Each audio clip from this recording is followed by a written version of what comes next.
Champions Cup semi-finals, how does that sound? Yeah, well, I'll tell you what it sounds like after today is well deserved.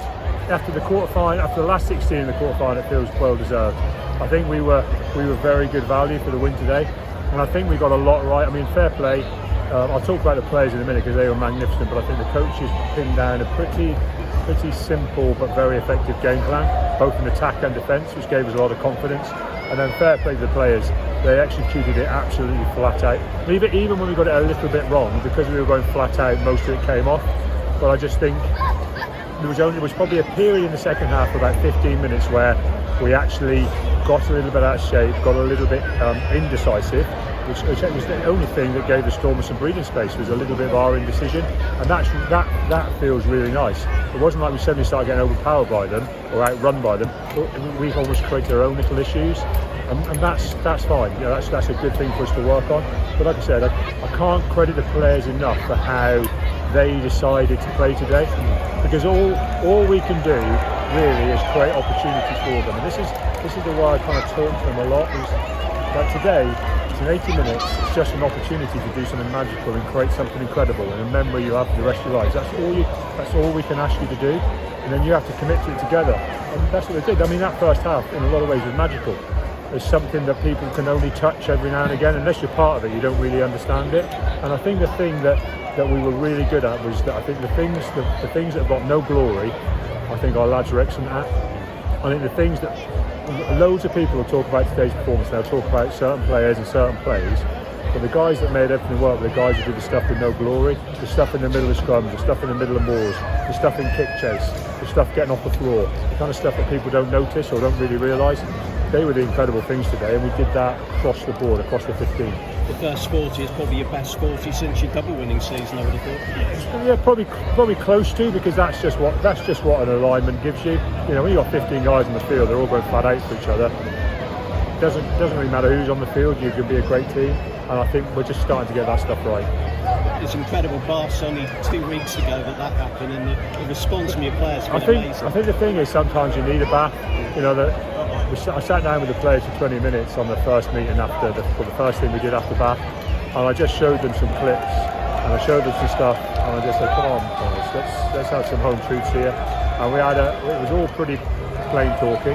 Now that said, I'm not going to say like we've turned the whole corner, everything's going to be massive and incredible, because let's face facts, you know, our home Premiership form has been poor. And I'm not going to turn around now and go that these guys who turned up at home here in a massively emotional occasion, whether they can lay it all out on the line again next week, I don't know. But what we've got to talk about is just getting the group into that game who can do it and who will do it. And I think today, in a lot of ways, probably makes selection a little bit simpler for us. In that, you know, I think I know the way we've got to go next week, because some of these guys have put in big shifts in the last couple of weeks. Some guys have picked up injuries today, but then we've also got some guys who missed out today, probably feel aggrieved they weren't on the field. And I think when we've been at our absolute best, I look back to other seasons, we've always been able to get guys into the team, even when we've won, whether we've lost. You know, Ollie Woodburn, we got him back in the team today on previous form, but Rory Loughlin was on fire last week. You know, he had a great game, and I think this is what we've got to be able to do. We've got to be able to keep moving forward and stay on form, and we've not done that quite yet this season, but it's going to be our big challenge next week. Fabulous day today for the youngsters. Wyatt, Beckinsale and Cairns all really came of age today. Yeah, and I think that's what you want. I think this is what we need to have. You know, we need to have the older players, the senior players. Like I said last week, it's a matter of honour that they should perform well for those young lads. They should, you know, it should be a matter of honour for an Exeter Chief senior player to go, oh, I've got a young 9 in here. You know, if you're a forward, if you're 10, an experienced 10, and you've got a young 9 there, it should be a matter of honour. You give him options and you talk clearly to him. And I think we're getting that. And that's why I think we've moved beyond this kind of last dance type thing that people are talking about. I think we're doing it as a team. I think it's just a team. I think it's just a team are taking over, and if the team take over, we'll have a good end of the season. This play's absolutely rocking again tonight, isn't it? Yeah, and it's fantastic. You know, over 12,000 people here with a week's notice. You know, it takes a bit of doing. You know, there's some weird things going on in the Heineken Cup. You know, I still find it incredible, isn't it, that a team can have 3 or 4 home fixes in a row at the end, like Leinster can have, and it's all socially neutral venues. I think it's making everybody smile. I think we wouldn't mind turning out here again next week and it being a neutral venue. I think we'd feel pretty happy with that. But that's kind of what it is, and we're inside the changing room. We're not talking about next week, and we're not talking about the semi-final. We just really want to let the guys feel satisfied with what they achieved today, because they've achieved something really special. All the teams left in now, all past winners of the competition, and La Rochelle, Saracens, two teams you know well as well. Yeah, I'm kind of wanting to take my own advice tomorrow.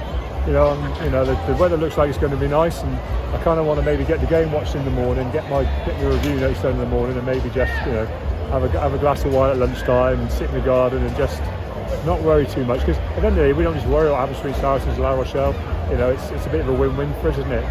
We'll have a nice weekend in France, which will be great for the team.